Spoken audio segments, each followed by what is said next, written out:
नमस्ते दोस्तों। तुम्हें कितनी बार बताया है मेरे तैयार होने से पहले मेरा नाश्ता तैयार हो जाना चाहिए। शादी के 25 सालों बाद भी मुझे क्यों बार बार एक ही बात बतानी पड़ती है। लता, तुम्हें क्या है? तुम तो आराम से घर पर रहोगी, मुझे काम पर जाना पड़ता है। तुम हो कि हमेशा बेवकूफ़ों जैसी हरकत करती हो। अगर तुम यह जानबूझकर करती हो तो याद रखना, मुझसे बुरा कोई नहीं होगा। आज भी प्रशांत का पारा चढ़ा हुआ था। इन कटु शब्दों में अपना गुस्सा उतारते हुए लता की तरफ देखने लगा। लता के लिए प्रशांत का यह बेवजह का गुस्सा कोई नई बात नहीं थी। वह महीने में 3-4 बार ऐसे ही लता पर बरस पड़ता। पहले पहले लता इसका विरोध किया करती थी, लेकिन जब कई सालों तक प्रशांत में कोई बदलाव नहीं दिखा तो लता ने खुद को ही बदल दिया। अब प्रशांत को कुछ भी कहने से लता को कोई फर्क नहीं पड़ता था। प्रशांत की हर वो बात चुपचाप सिर झुकाए सुन लेती थी। शादी के पहले 5 साल तक लता ने पूरी कोशिश की थी कि प्रशांत को बदला जाए, लेकिन फालतू का गुस्सा करना और बाद में लता को बुरा भला कहना यह मानो जैसी उसकी आदत बन गई थी। कोई भी वाद विवाद होता तो प्रशांत सीधा लता को बोल देता, अगर मैं तुम्हें अच्छा नहीं लगता तो क्यों नहीं चली जाती अपने मायके, क्यों रहती हो मेरे साथ। इतना सब कुछ होने के बावजूद लता प्रशांत के साथ रहती थी, क्योंकि उसे अपनी बेटी की फिक्र थी। और वह जाती भी तो कहाँ। अपने बूढ़े हो चुके माँ बाप को इस उम्र में परेशान करना वह नहीं चाहती थी। समाज और लोग क्या कहेंगे, यह भी तो उसे देखना था। वह इतनी पढ़ी लिखी भी तो नहीं थी कि खुद जाकर कोई नौकरी कर सके और अपना और बेटी का पालन पोषण कर सके।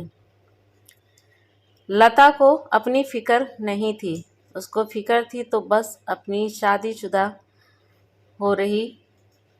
लायक हो रही बेटी की। लता नहीं चाहती थी कि पति पत्नी के झगड़े की वजह से काव्या डिस्टर्ब हो।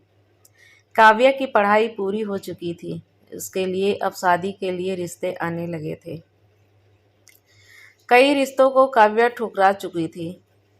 2-3 महीने के बाद एक अच्छा रिश्ता आया। रिश्तेदारों और पहचान के लोगों ने भी लड़के के बहुत गुणगान किए थे। प्रशांत एक शाम अपनी बेटी के पास बैठा उससे बताने लगा, काव्या बहुत अच्छा लड़का है, पढ़ा लिखा है, बड़ा घर है, बहुत अच्छी नौकरी है। ऐसे रिश्ते बार बार नहीं आते बेटा, इस बार मना मत करना। काव्या अपना पिता से ज़्यादा बात नहीं करती थी, शायद डरती थी या शायद नफरत करती थी। लेकिन आज वो अपनी पूरी हिम्मत इकट्ठा कर बोली, मुझे अभी शादी नहीं करनी है पापा, मैं नौकरी करना चाहती हूँ, खुद अपने पैरों पर खड़ी होना चाहती हूँ। हाँ तो उसमें क्या बड़ी बात है, मैंने लड़के से बात की है, वह तुम्हें किसी बात के लिए नहीं रोकेगा। तुम शादी के बाद भी नौकरी कर सकती हो, वह तुम्हें नौकरी के लिए परमिशन दे देगा।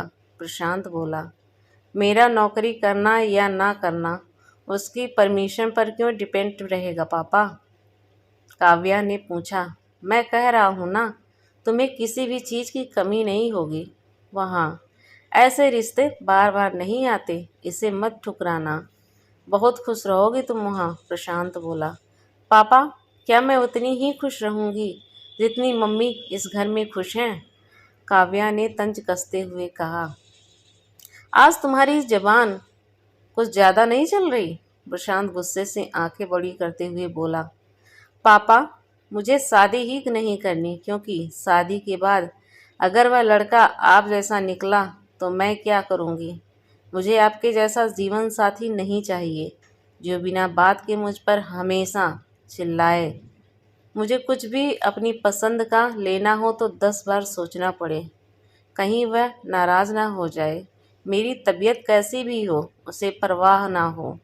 रोटी थोड़ी सी मोटी बन जाए तो घर सर पर उठा ले, उसकी चेक बुक ना मिले तो भी मेरा ही दोष निकाले और हर छोटी मोटी बात पर मुझे मायके जाने के लिए कहे।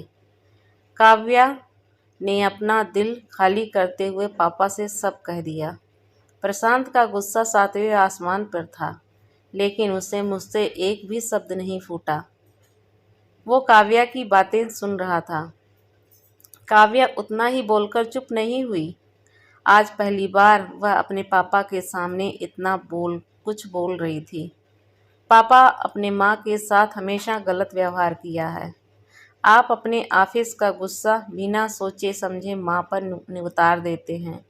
कभी इन बात की परवाह भी नहीं करते कि उन्हें कैसा लगता होगा। आपकी बातें सुन सुनकर माँ ने अपना स्वाभिमान खो दिया। प्रशांत आज पहली बार अपने किए बर्तावों को महसूस कर पा रहा था। वो इतना ही बोल पाया, जो तुम्हारा मन है वो करो, मैं तो इतना बुरा हूँ ना। काव्या ने प्रशांत का हाथ पकड़ा और बोली, पापा, मुझे सिर्फ एक सवाल का जवाब दे दो।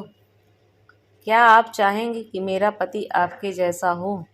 अगर आपका जवाब हाँ है तो कर दीजिए मेरा रिश्ता आज ही, और ना हो तो मुझे आत्मनिर्भर बनने दीजिए।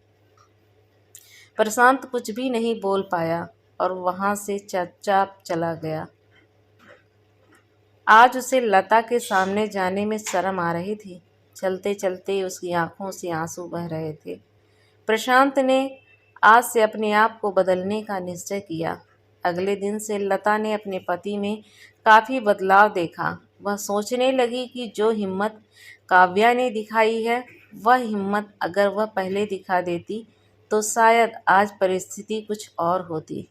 अब काव्या पढ़ लिख कर अच्छी नौकरी करने लगी थी और 3 साल बाद उसके लिए एक अच्छा रिश्ता आया। और उसकी विदाई पर प्रशांत बोला, बेटा, तू हमेशा खुश रहेगी क्योंकि तेरा पति तेरे बाप जैसा नहीं है। प्रशांत की यह बात सुनकर लता और काव्या की आंखों में आंसू बहने लगे। आज की कहानी आप लोगों को कैसी लगी दोस्तों, कमेंट करके ज़रूर बताइएगा और चैनल को